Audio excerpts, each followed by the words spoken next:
एक महत्वाची गोष्ट म्हणजे आपण बोलतो जैसे करनी वैसे भरणी, ते काल दिसलं. सत्तेत दोन्ही जे आहेत पक्ष किंवा सगळे जे पक्ष आहेत ते एकमेकांशी कसं वागत आहेत, काय नेमकं चाललेलं आहे हे आता महाराष्ट्राला कळायला लागले. पण महत्वाची गोष्ट हीच आहे, तुम्हाला एवढंच सांगेन की जे मिंदी गटातले ते सगळे डरपोक आहेत. कुठेही काही कोणी पुढे आवाज उठवणार नाही. त्यांना फायली दाखवल्या जातील, ज्या फायलींच्या कारणांमुळे त्यांना पळायला लागलं, गुवाहाटीला जायला लागलं आणि मग सगळं काही शांत होईल. कुठेही काही होणार नाही, डरपोक लोक आहेत. निर्णय सुद्धा राखून ठेवण्यात आलेला आहे. याच्या आधी सुद्धा आपण बघितलं होतं की एका IAS अधिकाऱ्याचं निलंबन करण्यात आलं होतं, म्हणजे परत मागे घेण्यात आलं होतं. आज पुन्हा एकदा तशाच पद्धतीनं वरच्या सभागृहामध्ये निर्णय जो आहे हा राखून ठेवण्यात आला. कुठचंही सरकार हे एका पद्धतीने चाललं पाहिजे, कायदेशीर पद्धतीने चाललं पाहिजे. प्रोटोकॉल असतात, नियम असतात. पण कोणी काही निलंबन मागतोय, कोणी काही चाललेलं आहे, हे खरोखर आज जे निलंबन झालं ते योग्य होतं की अयोग्य होतं ह्याच्यावर उत्तर आता अपेक्षित आहे. उद्या रुलिंग अपेक्षित आहे मला.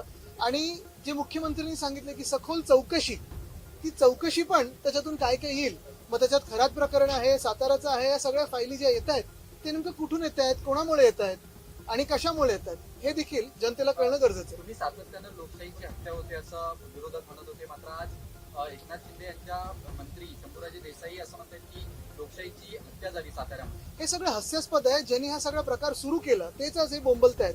हे हास्यास्पद आहे. पण तुम्हाला परत एकदा सांगतो की लोक डरपोक आहेत. या लोकांना कुठेही आवाज नाहीये. ज्या मिनिटाला आहे ना, ज्या आधी फायली दाखवल्या तर 2022 साली, ज्याच्यामुळे गुवाहाटीला गेले होते, त्या फायली परत दाखवतील आणि सगळं शांत होईल.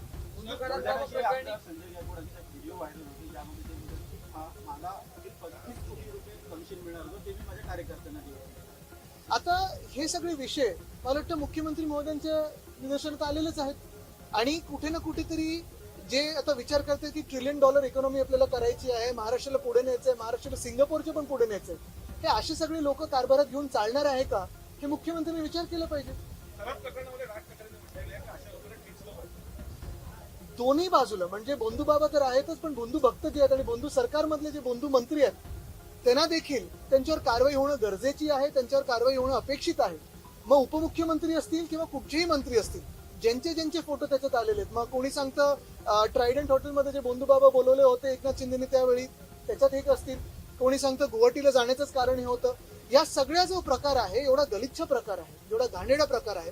एकेकाळीचा आपण पुरोगामी महाराष्ट्र म्हणतो आणि आता जे काही प्रकार दिसायला लागलेत, मग ह्या सातारा फाईल असू दे किंवा ते काय कॅप्स्टीन फाईल हल्ली याला बोलतात, कॅप्टनच्या फाईल, तर मला वाटतं हे सगळे जे प्रकार आहेत महाराष्ट्राच्यात बदनाम होतोय, ह्या राजकीय पुढाऱ्यांनी हे लक्षात घ्यावं. आज मोदींनी मान्य केलेलं आहे की देशात इंधनाचा तुटवडा आहे आणि यामुळे आपल्याला जशा पद्धतीनं कोविडमध्ये लॉकडाऊनचा अनुभव होता तशाच पद्धतीचा असं म्हटलंय त्यांनी. आता दोन गोष्टी त्याच्यात. एक, पहिल्या दिवसापासून मी हेच सतत सांगत आलेलो आहे की प्रधानमंत्री महोदयांनी देशासाठी आणि मुख्यमंत्र्यांनी राज्यासाठी इंडो US करार जो झालेला आहे तो झाला आहे की नाही इथपासून सुरुवातीपासून बोलणं गरजेचं आहे.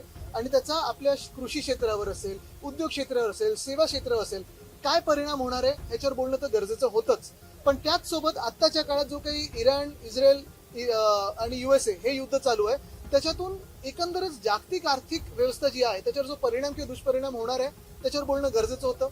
हे आज ते बोललेले आहेत, ते काय मी बोललो की मी मागणी केली म्हणून नाही, पण जी काही परिस्थिती उद्भवते आपल्यालाही माहिती आहे की अनेक शहरांमध्ये सिलेंडरसाठी लाईन लागलेले आहेत. जो पाईप गॅस आहे तो पोचतोय की नाही, कुठे कुठे इंडस्ट्रियल गॅस कमी केलेला आहे.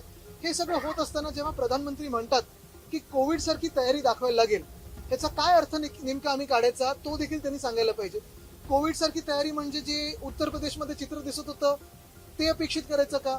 गुजरातमध्ये जी ऑक्सिजनची कमतरता होती ते अपेक्षित करायचं का? एकंदरच PM केअर सारखा फंड जो निर्माण केला ते अपेक्षित करायचं का? की खरोखर कुठेतरी आम्हाला सरकारकडून कार्यवाही दिसेल, काम दिसेल, हे अपेक्षित करायचं. ह्याच्यावर पण बोलणं गरजेचं आहे.